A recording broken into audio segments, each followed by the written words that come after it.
ನಮಸ್ಕಾರ ಎಲ್ರಿಗೂ welcome back to my channel. ನಾನಿವತ್ತು ನಿಮಗೆ ತುಂಬಾ ಡಿಫ್ರೆಂಟಾಗಿ ಕರ್ಬೇವಿನ ಸೊಪ್ಪಿನ ರೈಸ್ ರೆಸಿಪಿನ ಹೇಗೆ ಮಾಡ್ಕೊಳ್ಳೋದು ಅಂತ ವಿಡಿಯೋನ ಶೇರ್ ಮಾಡ್ಕೊಳ್ತಾ ಇದ್ದೀನಿ.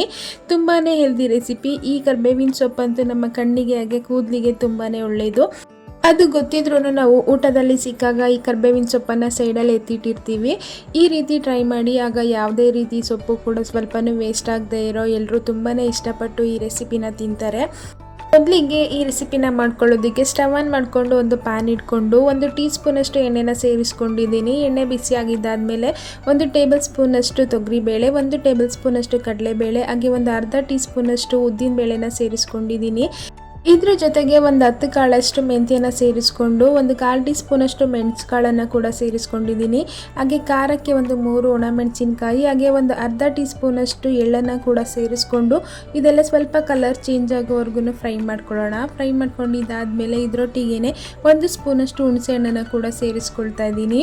ಹುಣಸೆ ಹಣ್ಣು ಇಲ್ಲ ಅಂದರೆ ಕೊನೆಯಲ್ಲಿ ನಿಂಬೆಹಣ್ಣಿನ ರಸನ ಕೂಡ ಸೇರಿಸ್ಕೊಳ್ಬೋದು. ಇದೆಲ್ಲ ಫ್ರೈ ಮಾಡ್ಕೊಂಡಿದ್ದಾದಮೇಲೆ ಇದ್ರ ಜೊತೆಗೇ 1 ಕಪ್ಪಷ್ಟು ಫ್ರೆಶ್ ಆಗಿರುವಂತಹ ಕರ್ಬೇವಿನ ಸೊಪ್ಪನ್ನು ಸೇರಿಸ್ಕೊಂಡು ಈ ಕರ್ಬೇವಿನ ಎಲೆಗಳು ಫುಲ್ ಕ್ರಿಸ್ಪಿ ಆಗೋವರೆಗೂ ಚೆನ್ನಾಗಿ ಲೋ ಫ್ಲೇಮ್ನಲ್ಲಿ ಫ್ರೈ ಮಾಡ್ಕೊಳ್ಬೇಕಾಗುತ್ತೆ. ಈಗ ನೀವು ನೋಡ್ತಾ ಇರ್ಬೋದು, ಈ ರೀತಿ ಚೆನ್ನಾಗಿ ಗರಿಗರಿಯಾಗಿ ಫ್ರೈ ಆಗಿದ್ದಾದಮೇಲೆ ನಾನು ಇದ್ರ ಜೊತೆಗೇ ಒಂದು ಅರ್ಧ ಟೀ ಸ್ಪೂನಷ್ಟು ಜೀರಿಗೆ ಪುಡಿನ ಸೇರಿಸ್ಕೊಳ್ತಾ ಇದ್ದೀನಿ. ನಿಮ್ಮ ಹತ್ರ ಜೀರಿಗೆ ಪುಡಿ ಇಲ್ಲದೆ ಇದ್ದರೆ, ಜೀರಿಗೆ ಇದ್ದರೆ ಅದನ್ನು ಮೊದಲೇ ಸೇರಿಸ್ಕೊಂಡು ಫ್ರೈ ಮಾಡ್ಕೊಳ್ಬೋದು. ಈಗ ಇದನ್ನೆಲ್ಲ ಚೆನ್ನಾಗಿ ಮಿಕ್ಸ್ ಮಾಡಿಕೊಂಡು ಸ್ಟವ್ ಆಫ್ ಮಾಡಿ ತಣ್ಣಗಾದ ಮೇಲೆ ಮಿಕ್ಸಿ ಜಾರ್ಗೆ ಟ್ರಾನ್ಸ್ಫರ್ ಮಾಡ್ಕೊಳ್ಳೋಣ. ಈಗ ಇದಕ್ಕೆ ನೀರೇನು ಹಾಕ್ತಾ ಇರೋ ನೀಟಾಗಿ ಗ್ರೈಂಡ್ ಮಾಡಿಕೊಂಡು ಪೌಡರ್ನ ರೆಡಿ ಮಾಡ್ಕೊಳ್ಬೇಕಾಗುತ್ತೆ. ಯಾರಾದರೂ ಹೊಸದಾಗಿ ನಮ್ಮ ವಿಡಿಯೋನ ನೋಡ್ತಾ ಇದ್ದರೆ ನಮ್ಮ ಚಾನಲ್ನ ಸಬ್ಸ್ಕ್ರೈಬ್ ಮಾಡಿಕೊಂಡು ಸಪೋರ್ಟ್ ಮಾಡಿ. ಈ ರೀತಿ ಪೌಡರ್ ರೆಡಿ ಮಾಡ್ಕೊಂಡಿದ್ದಾದಮೇಲೆ ಇದನ್ನು ಒಂದು ಕಡೆ ಎತ್ತಿಟ್ಕೊಂಡು ಈಗ ಒಂದು ಒಗ್ಗರಣೆನ ಮಾಡ್ಕೊಳ್ಳೋಣ.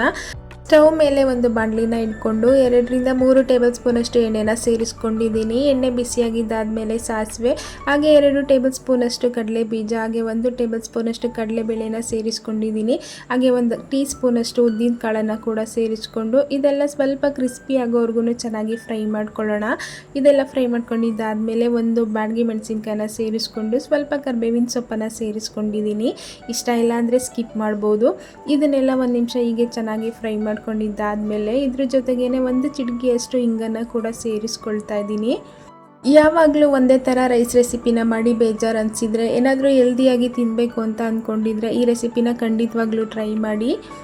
ಈಗ ಇದೆಲ್ಲ ಚೆನ್ನಾಗಿ ಮಿಕ್ಸ್ ಮಾಡ್ಕೊಂಡಿದ್ದಾದಮೇಲೆ ನಾವು ಮೊದಲೇ ಗ್ರೈಂಡ್ ಮಾಡಿ ಇಟ್ಕೊಂಡಿರುವಂಥ ಪೌಡರ್ನ ಇದರಲ್ಲಿ ಸೇರಿಸ್ಕೊಂಡು ಒಂದ್ಸಲ ಚೆನ್ನಾಗಿ ಮಿಕ್ಸ್ ಮಾಡಿಕೊಂಡು ರುಚಿಗೆ ತಕ್ಕಷ್ಟು ಉಪ್ಪನ್ನು ಕೂಡ ಸೇರಿಸ್ಕೊಂಡು ಮೊದಲೇ ಮಾಡಿ ಇಟ್ಕೊಂಡಿರುವಂತಹ ರೈಸನ್ನು ಸೇರಿಸ್ಕೊಂಡು ಚೆನ್ನಾಗಿ ಮಿಕ್ಸ್ ಮಾಡ್ಕೊಳ್ಳೋಣ.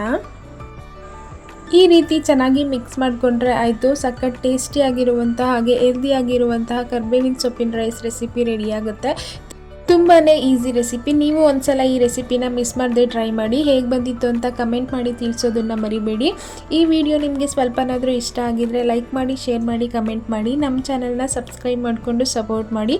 ಮತ್ತೆ ಮುಂದಿನ ವಿಡಿಯೋದಲ್ಲಿ ಇನ್ನೊಂದು ಹೊಸ ರೆಸಿಪಿ ಜೊತೆ ಸಿಗ್ತೀನಿ. Thanks for watching.